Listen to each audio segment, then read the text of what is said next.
오늘은 여룻발 기드온이라고 하는 제목으로 하나님의 말씀을 전하도록 하겠습니다. 지난주에 우리가 사사기 6장 24절까지의 내용을 살펴보았는데요. 하나님께서 기드온을 사사로 부르시는 내용까지였습니다. 당시에 기드온은 미디안 사람들이 두려워서 몰래 포도주 틀에서 밀을 타작하고 있었는데요. 하나님은 그런 기드온에게 큰 용사여라고 불러주시면서 기드온을 이스라엘을 구원할 사사로 그렇게 불러주셨다고 하였습니다. 기드온은 용기도 부족하고 또 믿음도 부족하고 그래서 스스로 나는 너무나 작고 연약한 자입니다 라고 하였지만 하나님은 그런 기드온에게 내가 반드시 너와 함께 하겠다 라고 말씀을 해주시고 또한 기드온이 요구한 표징까지 보여주심으로써 기드온이 하나님의 부르심에 대해서 확신을 가질 수 있도록 도와주셨습니다. 그 표징은 바로 기드온이 제물을 준비하여 하나님께 바쳤을 때 바위에서 불이 나와서 그 제물을 사른 것인데요. 결국 기드온은 이 하나님의 표징으로 말미암아서 사사직을 받아들이고 또 하나님을 위하여 제단을 쌓고 그 제단 이름을 하나님은 평강이시라라는 뜻의 여호와 살롬이라고 지었다고 하였습니다. 여기까지가 지난 시간에 보았던 24절까지의 내용입니다. 오늘은 6장의 나머지 내용을 전부 다 살펴보려고 하는데요. 6장의 나머지 내용은 사사직을 받아들인 기드온이 하나님의 명령에 따라 용감한 행동을 함으로써 백성들에게 사사로서 인정을 받게 되고 또 실제로 사사가 되어서 이스라엘의 군대를 소집하는 그런 내용입니다. 이 과정에서 사람들은 기드온에게 오늘 말씀의 제목인 여룻바알이라고 하는 별명을 붙여주게 되는데요. 그 내용을 우리가 지금부터 살펴보도록 하겠습니다. 먼저 25절에 그날 밤에 여호와께서 기드온에게 이르시되 내 아버지에게 있는 수소 곧 7년 된 둘째 수소를 끌어오고 내 아버지에게 있는 바알의 제단을 헐며 그 곁에 아세라상을 찍고라고 하였습니다. 하나님께서 기드온에게 첫 번째 명령을 주시는데요. 그것은 기드온의 아버지에게 있는 우상의 제단을 헐어버리라는 것이었습니다. 바알과 아세라는 가나안의 대표적인 우상이라고 하였습니다. 바알은 남신이고 아세라는 여신인데요. 기드온의 아버지 요아스의 집에는 바알을 섬기는 제단이 있었습니다. 뒤에 가보면 기드온이 이 바알의 제단을 파괴하였을 때 성읍 사람들이 몰려와서 요아스에게 항의를 하게 되는데요. 이것을 보면 당시에 집집마다 다 이런 바알의 제단이 있었던 것은 아니고 아마도 특별히 요아스의 집에, 즉 기드온의 집에 이런 바알의 제단이 있었고 또 성읍 사람들 대부분이, 성읍 사람들 모두가 바알을 숭배를 하고 있었고 그리고 기드온의 아버지 요아스는 그 바알 숭배에 있어서 제사장과 같은 그런 핵심적인 역할을 하고 있었던 것으로 보입니다. 그러니까 하나님께서 이 기드온을 사사로 불러주신 것은 오늘날로 말하면 마치 무당집 아들을 목사로 부르신 것과 같은 그것과 비슷하다고 할 수 있습니다. 완전히 같다고는 할 수 없겠지만 그런 비슷한 경우라고 볼 수도 있을 것 같습니다. 그런데 당시에 요아스를 비롯한 이스라엘 백성들은 우상을 숭배한다고 해서 하나님을 섬기지 않은 것은 또 아니었습니다. 이스라엘이 미디안으로 인해서 고통을 당하자 하나님께 부르짖은 것도 그렇고 또 앞에서 기드온과 하나님의 사자와의 대화에서 그 대화를 보면 기드온의 아버지 요아스가 기드온에게 여호와 하나님에 대한 신앙을 가르쳤다는 것을 우리가 짐작해 볼 수가 있습니다. 다시 말하면 사사시대 이스라엘 백성들은 하나님을 예배하는 것을 그만두지는 않으면서 동시에 풍요와 다산을 가져다 준다고 믿는 그런 바알과 아세라도 섬기고 또 그와 동시에 여러 가지 또 다른 우상들을 섬기는 그런 혼합주의에 빠져 있었던 것입니다. 오늘날 일부 믿는 사람들이 주일날 교회에 나와서 예배는 드리면서도 여러 가지 미신도 믿고 또 점도 보러 다니고 조상신도 섬기는 그런 일들이 당시에는 굉장히 만연해 있었던 것입니다. 또 어떻게 보면 우리가 입으로는 내가 하나님을 주인으로 모신다고 말하면서도 돈, 공부, 직장, 성공, 자녀 이런 것들을 우리의 우상으로 두고 살아가고 있는 그러한 모습이 바로 사사시대의 이스라엘 백성의 모습과도 같다고 할 수 있을 것입니다.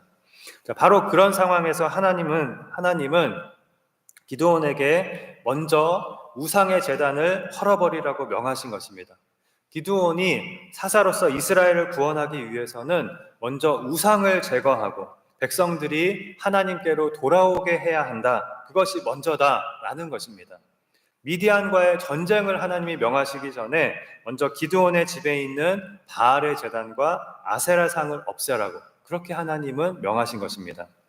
다시 말하면 하나님은 지금 기드온에게 우상 숭배에 빠져있는 너의 가정부터 너는 회복하라. 너 자신의 집부터 우상을 없애고 깨끗하게 하라. 이렇게 명하신 것입니다. 당연한 순서였지요. 기드온에게는 이스라엘을 구원하는 사사가 되기에 앞서 먼저 자신의 가정을 하나님께로 돌이키고 구원하는 일이 필요하였습니다. 기드온이 이스라엘을 구원하기에 앞서 제일 먼저 해야 할 일은 우상을 섬기던 자신의 가정을 하나님을 예배하는 가정으로 변화시키는 일이었습니다. 그래서 하나님은 기드온에게 바알의 제단을 헐고 아세라상을 찍으라고만 하신 것이 아니라 26절에 하나님을 예배하는 새로운 제단을 쌓고 바알에게 드리던 그 기드온의 아버지의 수소를 잡아다가 또 아세라상을 부신 그 나무로 번제를 드리라고 그렇게 명하십니다. 기드온이 찍어낸 그 아세라상을 땔감으로 사용해서 번제를 드리라는 것입니다.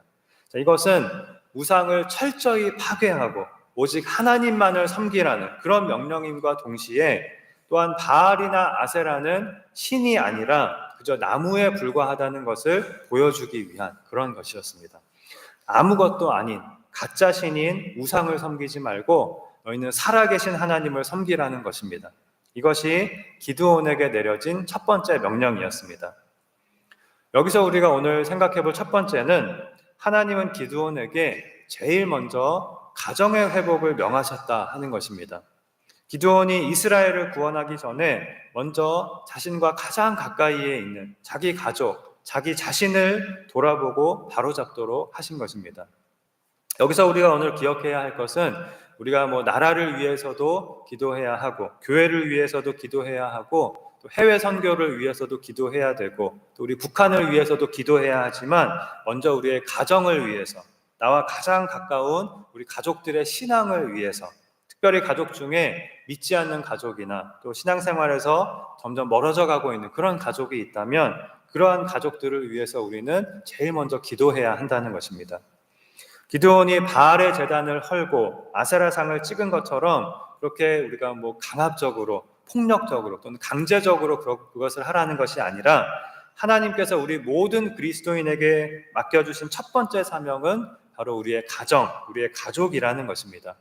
우리가 민족을 구원하고 세계를 구원하기 전에 첫 번째로 우리의 마음에 품고 첫 번째로 기도하고 첫 번째로 힘쓰고 노력해야 할 것은 바로 우리의 온 가정을, 우리의 온 가족을 하나님을 예배하는 가정으로 세우는 것입니다.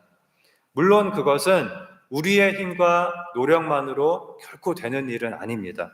우리는 결코 어떤 사람도 내가 낳은 내 자식도 나의 힘으로, 나의 지혜로 믿게 만들지 못합니다. 믿음은 오직 성령님께서 주시는 선물인 것입니다. 그런데 그 믿음의 선물을 받은 우리에게 하나님께서 주신 첫 번째 사명이 바로 우리의 가정인 것입니다.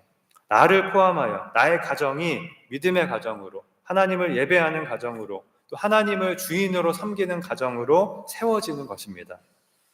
사도행전 6장에서 바울이 간수에게 한 주 예수를 믿으라 그리하면 너와 내 집이 구원을 얻으리라고 한 이 말씀을 우리 모두에게 주신 약속의 말씀으로 믿고 나에게 주신 약속의 말씀으로 믿고 우리의 힘으로는 불가능해 보이지만 우리가 일평생 가족의 구원과 또 가족의 신앙을 위해서 기도하고 전도하고 힘쓰는 것이 하나님께서 지금도 우리에게 명하고 계신 일이라는 것을 우리가 오늘 다시 한번 기억해야 하겠습니다. 다음으로 두 번째는 하나님은 순종하는 자를 보호해 주신다. 이것을 우리가 두 번째로 생각해 보겠습니다. 27절에 이에 기드온이 종 10사람을 데리고 여호와께서 그에게 말씀하신 대로 행하되 그의 아버지의 가문과 그 성읍 사람들을 두려워함으로 이 일을 감히 낮에 행하지 못하고 밤에 행하니라 라고 하였습니다.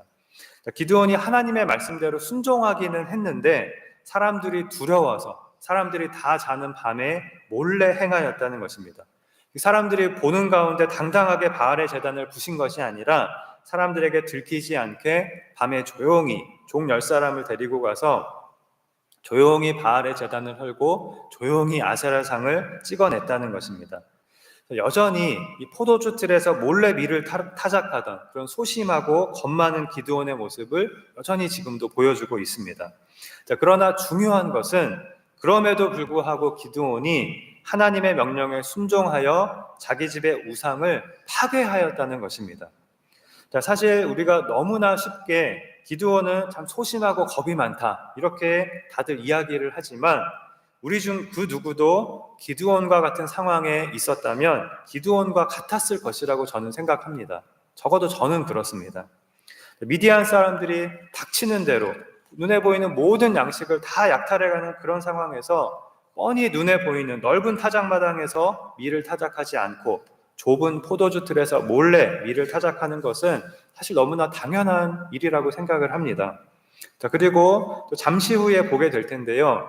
오늘 본문에서 기드온이 한 일을 알게 된 성읍 사람들의 반응을 보면 하나님께서 기드온에게 명하신 이 일은 기드온이 목숨을 걸어야 하는 그런 일 정도가 아니라 아예 자기 목숨을 내놓아야 하는 그런 일이나 마찬가지였습니다.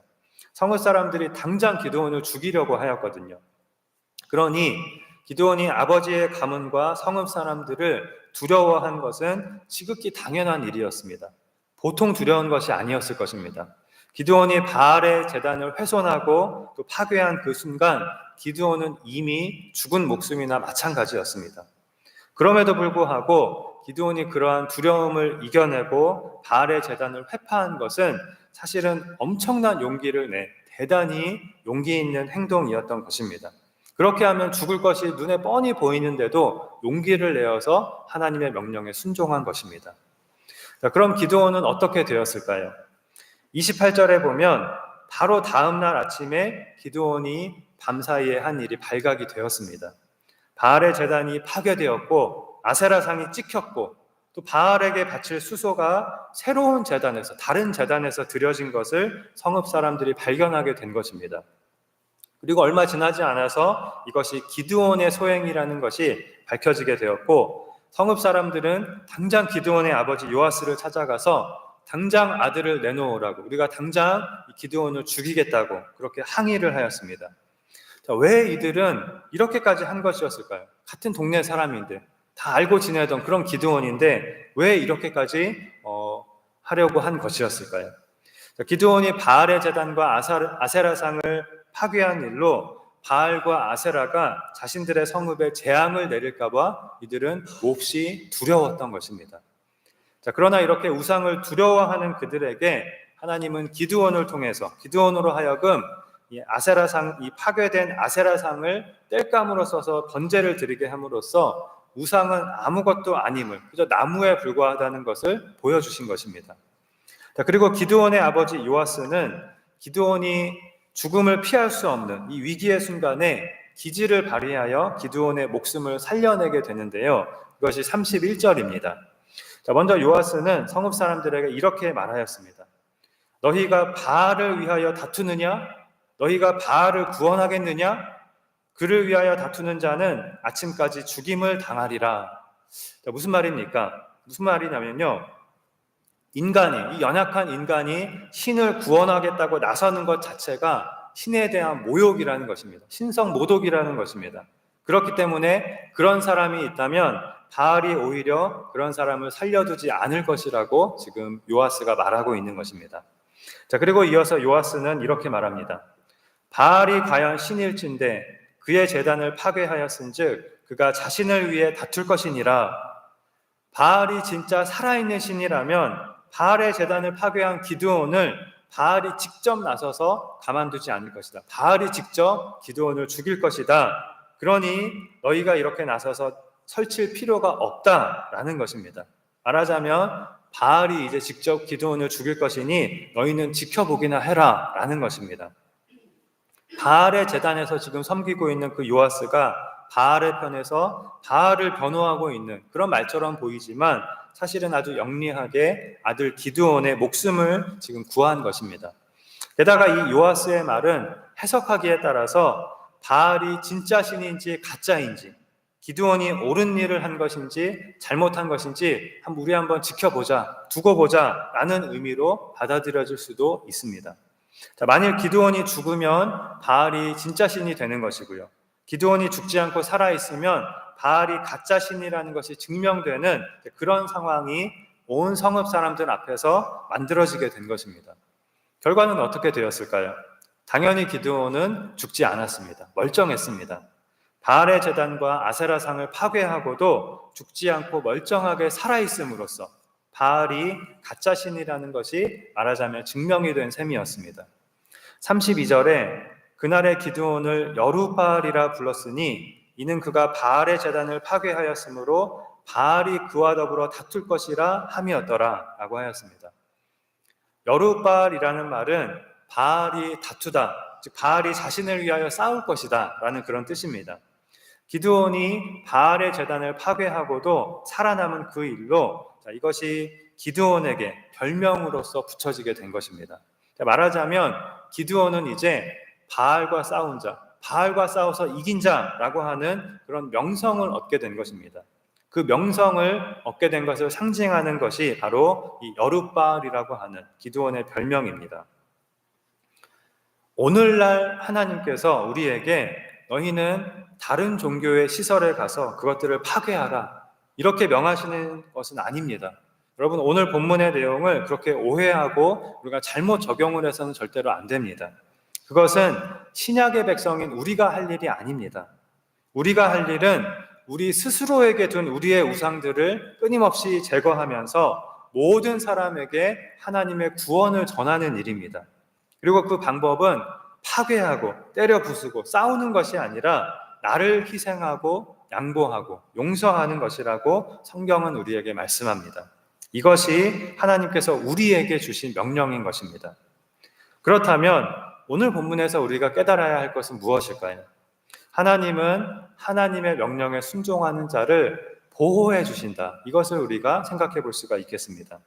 하나님은 우리에게 명령만 내리시고 가서 네가 죽든지 말든지 그것은 내 알 바 아니다. 너는 그냥 내가 시킨 일만 해라. 이렇게 말씀하시는 하나님이 아니시라는 것입니다. 하나님께서 우리에게 어떠한 명령을 내리실 때에는 명령만 주시고 네가 알아서 다 해라 이렇게 하시는 분이 아니라는 것입니다. 이미 모든 길을 다 예비해 놓으시고서 하나님은 우리에게 명하시는 것입니다. 자, 그렇다면 하나님께서 우리에게 원하시는 것은 단지 우리가 순종하는 것일 뿐인 것입니다. 우리는 하나님의 명령에 내가 어떻게 이런 일을 할 수 있다는 말입니까? 이렇게 우리가 부담스러워할 때가 많은데 실제로는 우리가 순종하면 일을 진행하고 이루시는 분은 사실은 하나님이신 것입니다. 그리고 때로는 우리가 이 세상에서 하나님의 말씀을 따라 살면 내가 아주 큰 손해를 볼 것 같고 그래서 하나님의 말씀을 행하기가 두려울 때가 있는데요.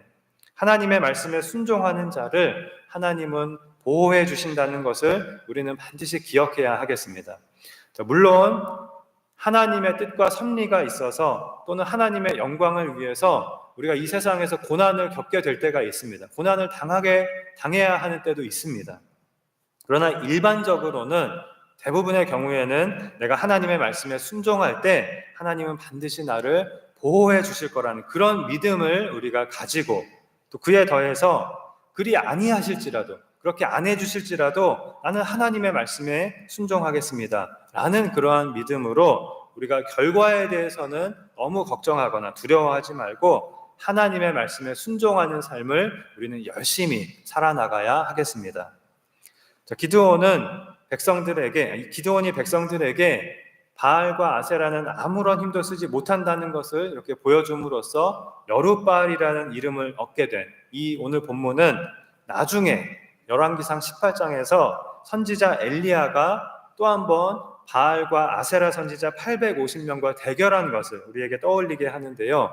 자, 엘리야는 바알은 죽은 우상에 불과하며 오직 하나님만이 살아계신 참 신이심을 그렇게 엘리야가 보여준 것처럼 기드온은 하나님의 명령에 순종함으로써 그러한 역할을 하게 되었습니다. 즉 기드온이 바알의 제단과 아세라상을 파괴한 이 사건의 의미는 기드온이 백성들의 사사가 되기 전에 먼저 백성들에게 우상의 헛됨을 보여주고 또 백성들에게 너희는 이런 우상을 버리고 하나님만을 섬기라고 촉구한 것이었습니다. 자, 그리고 6장의 나머지 부분에서는 이제 드디어 기드온이 이스라엘의 사사가 되어서 미디안에 대항할 이스라엘의 군대를 소집하게 되는데요. 33절에 보면 미디안과 아말렉과 동방 사람들이 연합하여 요단강을 건너와서 진을 쳤다고 하였습니다. 이제 엄청난 규모의 큰 전쟁이 코앞에 다가오게 된 것이었습니다. 그리고 이때 34절에 여호와의 영이 기드온에게 임하여서 기드온이 사사가 되어 나팔을 불게 되는데요. 자, 그러자 기드온의 가문이 속해 있는 그 아비에셀 사람들이 제일 먼저 기드온을 따르게 되었고요. 또 35절에 기드온이 여러 지파들에게 사자들을 보내자 기드온이 속한 므낫세 지파 외에도 아셀 지파, 스볼론 지파, 납달리 지파에서도 이스라엘 군이 합류하게 되었습니다. 자, 그런데 그렇다면 이제는 미디안을 용감하게 물리치는 내용이 나와야 하는데 그것이 이제 순서인데 여기에서 기드온이 다시 한번 하나님에게 표징을 구함으로써 기드온 이야기가 다시 한번 길어지게 됩니다. 자, 그것이 36절에서 끝절까지의 내용인데요. 기드온이 양털로 표징을 구하며 하나님을 시험한 그런 이야기가 6장의 마지막 내용입니다. 하나님의 영이 기드온에게 임하였고 온 이스라엘이 따르는 이스라엘의 사사가 되었지만 막상 이렇게 전쟁의 순간이 닥쳐오니까 그리고 셀 수 없이 많은 적들의 대군을 보자 기드온은 다시 한번 두려워졌고 하나님의 말씀대로 정말 이길 수 있을까? 이런 의심이 생기게 된 것입니다. 미디안의 특징은 메뚜기 떼와 같이 그 수많은 수라고 하였습니다. 엄청난 그들의 수라고 하였습니다. 그런 적들의 엄청난 수를 보고 기드온은 다시 한번 겁이 난 것입니다. 현실적으로 이것은 도저히 이길 수 있는 그런 싸움이 아니었습니다. 그런데 하나님은 네가 미디안 사람 치기를 한 사람을 치듯 하리라고 말씀하셨거든요. 그 하나님의 말씀이 기드온은 도저히 믿어지지가 않았습니다. 그래서 기드온은 하나님께 이렇게 말합니다. 하나님은 저의 손으로 이스라엘을 구원하실 거라고 하셨는데 그 말이 믿어지지가 않습니다. 그러니 제가 다시 확신을 가질 수 있도록 한 번만 더 표징을 보여주십시오. 그러면서 이번에는 기드온이 직접 그 표징의 내용까지 구체적으로 요구를 합니다. 그것은 하나님, 내가 양털 한 뭉치를 타작마당에 갖다 놓을 것인데 그 주변 땅은 그대로 말라있는 상태에서 오직 양털에만 이슬이 많이 내리게 해주십시오 라는 것이었습니다. 그러면 하나님의 말씀을 내가 믿겠습니다 라는 것이었습니다. 그렇게 다짜고짜 요구를 하고 다음날 아침 기드온은 양털을 확인하러 갔습니다. 그런데 정말로 자신이 말한 그대로 되어 있었습니다. 주변 땅에는 이슬이 내리지 않았는데 땅이 다 말라있는데 양털을 가져다가 짜보니까 물이 그냥 한가득 나온 것입니다. 하나님께서 기드온이 요구한 표징을 보여주신 것이지요. 그런데 기드온의 의심은 여기서 그치지 않았습니다. 그래서 하나님께 또 한 번의 표징을 요구합니다. 그것은 하나님, 이번에는 반대로 양털은 말라있고 주변 땅에 이슬이 내리게 해주십시오 라는 것이었습니다. 왜냐하면 원래 양털은 이 습기를 잘 흡수하는 성질이 있거든요. 그래서 첫 번째 표징에서 사실은 이슬이 땅과 양털에 똑같이 내렸는데 땅에 내린 이슬은 금방 말라버리고 양털에 내린 이슬은 남아있었던 것 아닌가? 이렇게 기드온이 의심을 할 수도 있었습니다. 즉 하나님이 하신 일이라 이거 그냥 혹시 자연현상이 아니었나? 이렇게 생각을 한 것입니다.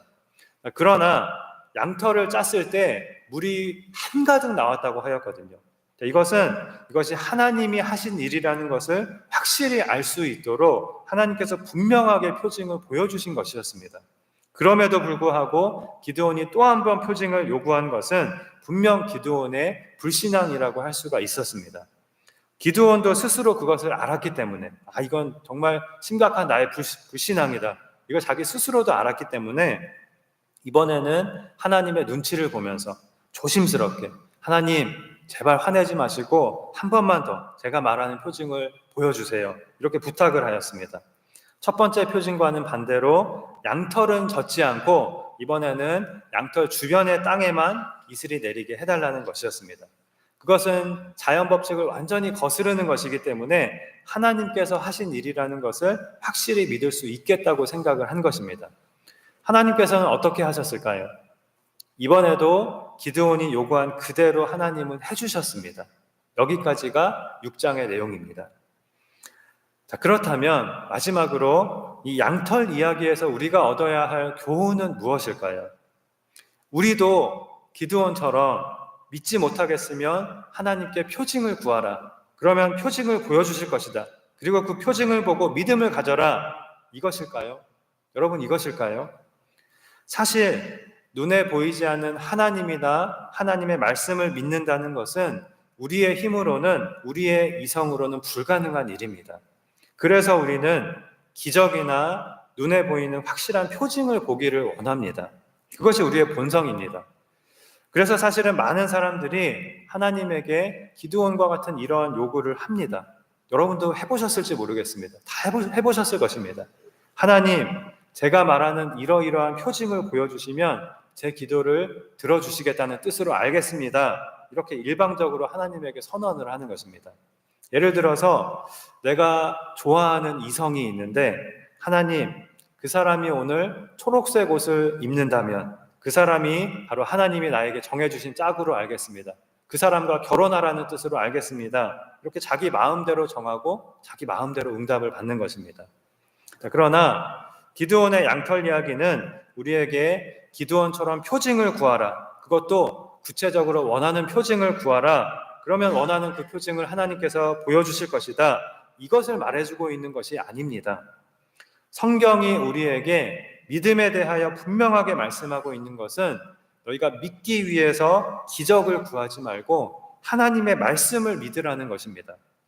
예수님은 예수님에게 당신이 정말 메시아라면 기적과 표적을 보여달라 이렇게 요구하는 사람들에게 아무것도 하지 않으시고 그들을 떠나가셨습니다.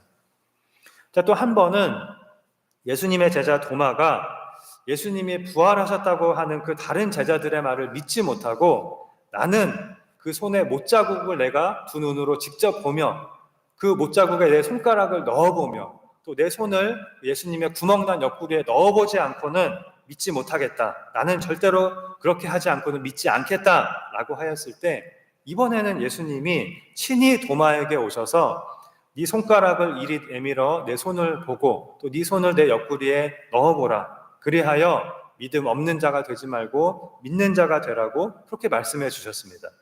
하나님께서 기드온에게 해주신 것처럼 예수님도 도마가 원한 것을 이번에는 또 다 들어주신 것입니다. 그리고 그제야 도마가 예수님을 주로 고백하고 이 믿음을 고백하였을 때 예수님은 너는 나를 본고로 믿느냐? 보지 못하고 믿는 자들은 복되도다라고 이런 말씀을 해주셨습니다. 예수님을 직접 보았던 제자들보다 기록된 하나님의 말씀인 성경을 보고 믿을 신약의 성도들, 즉 우리를 가리켜서 하신 말씀입니다. 우리가 2000년 전에 예수님의 제자들보다 더 복되다고 예수님은 말씀하고 계신 것입니다. 특별히 우리는 완성된 하나님의 말씀인 완성된 성경이 주어진 그런 시대에 살고 있습니다. 하나님은 성경을 통해서 우리에게 하나님이 누구신지, 또 이 세상을 누가 창조하였는지, 죄가 무엇인지, 구원이 무엇인지, 우리의 삶의 목적이 무엇인지, 하나님의 계획이 무엇인지, 우리의 영원한 목적지가 어디인지 이 모든 것을 다 계시해 주셨습니다. 반면에 기드온은 우리만큼 그렇게 하나님을 많이 알지는, 온전히 알지는 못하였습니다. 당시 이스라엘 백성들은 많은 신들이 존재한다고 믿는 그런 가나안 문화 속에서 하나님과 다른 신들을 함께 섬기며 살아가고 있었습니다. 그러나 하나님은 기드온을 통해서 우상은 진짜 신이 아니며 아무것도 아니라는 것을 보여주셨고 기드온은 그렇다면 정말로 하나님만이 참신이신지 하나님은 정말 온 세상을 홀로 다스리시고 자연도 주관하시는 절대자이신지를 알고 싶었던 것입니다. 잘 모르니까 하나님에 대해서 많이 모르니까 알고 싶었고 또 확인하고 싶었던 것입니다. 자, 물론 그렇다고 해서 하나님이 기드온의 요구를 들어주시는 것이 당연한 것은 아닙니다. 첫 번째에 하나님께서 기드온의 요구대로 표징을 확실히 보여주셨음에도 불구하고 기드온이 믿지 못하고 또 한 번 표징을 요구하였을 때 하나님은 이 기드온의 불신앙을 심판하여 버리실 수도 있으셨습니다. 그러나 그렇게 반복하여 불신앙을 보여온 이스라엘을 지금까지 버리지 않으시고 함께 해주신 하나님은 역시 기드온에게도 오래 참으시면서 기드온이 믿음을 갖고 확신을 가질 수 있도록 도와주신 것입니다. 우리가 깨달아야 할 것은 우리 역시 기드온처럼 믿지 못하고 의심하고 흔들리고 넘어지기도 하지만 그런 우리를 오래 참으시고 용납하시고 우리가 믿음을 가지고 확신을 갖도록 도와주시는 그 하나님의 은혜 속에서 그 하나님의 은혜 덕분에 우리가 지금도 살아가고 있다 하는 것입니다. 우리는 하나님의 완성된 계시인 성경을 통하여 하나님을 아는 자들이고 성령님께서 주신 믿음의 선물 덕분에 하나님을 믿는 자들이고 또 하나님께서 친히 우리에게 찾아와 주시고 날마다 동행하시며 교제해 주심으로 이미 우리는 하나님을 경험하고 있는 사람들입니다. 그럼에도 불구하고 우리는 기드온처럼 또다시 의심하고 믿지 못하고 말씀 말고 기적을 보여달라고 표징을 보여달라고 그래야 믿겠다고 하나님께 조르고 하나님을 협박하게 될 때도 있습니다. 그럼에도 불구하고 하나님은 한없는 사랑으로 우리에게 은혜를 베푸시며 우리를 붙들어 주시고 우리의 연약한 믿음을 도와주시고 우리의 기도도 들어주시고 우리를 인도해 주고 계신 것입니다. 그러므로 우리가 할 일은 이러한 하나님의 사랑과 은혜, 하나님의 함께하심에 힘입어서 성경을 통하여 우리에게 주신 하나님의 말씀을 확실히 믿고 하나님의 말씀에 순종하며 오직 하나님의 말씀을 따라 이 세상을 열심히 살아가는 일입니다. 하나님의 말씀을 온전히 믿고 따르는 이 한 가지에 우리는 힘써야 하겠습니다. 그럼으로써 여룻바알이라는 이름을 얻은 기드온처럼 바알과 싸워 이긴 기드온처럼 우리에게 있는 모든 우상을 날마다 제거해 나가며 우리와 우리의 가정을 온전히 하나님을 예배하는 가정으로 세워가며 나아가서 또 민족 구원과 선교, 세계 선교를 위하여 귀하게 쓰임받는 그런 우리 모두가 되기를 주님의 이름으로 축원합니다. 기도하시겠습니다. 하나님 아버지, 하나님은 우리에게 확실한 하나님의 말씀을 주시고 믿음의 선물을 주시고 또한 성령님이 우리 안에 거하게 하셨음에도 불구하고 우리는 연약하여 기드온처럼 의심하고 두려워하게 될 때가 있습니다. 그럼에도 불구하고 한없는 은혜와 사랑으로 우리를 붙들어 주시고 우리의 연약한 믿음을 도우사 믿음과 확신을 갖게 하여 주심을 감사드립니다. 완성된 하나님의 계시인 성경이 하나님께서 우리에게 주신 가장 확실한 표징임을 우리가 깨닫고 이 하나님의 말씀을 믿고 이 하나님의 말씀에 순종하며 하나님의 자녀로 살아가는 우리가 되게 하여 주시옵소서. 특별히 우리의 모든 가정이 하나님을 예배하는 가정이 되는 축복을 받게 하여 주시고 우리 모두가 하나님의 부르심에 순종함으로 하나님의 보호하심 안에서 승리하며 하나님의 일에 쓰임받는 하나님의 귀한 일꾼이 다 되게 하여 주시옵소서. 믿사오며 예수님의 이름으로 기도하옵나이다. 아멘.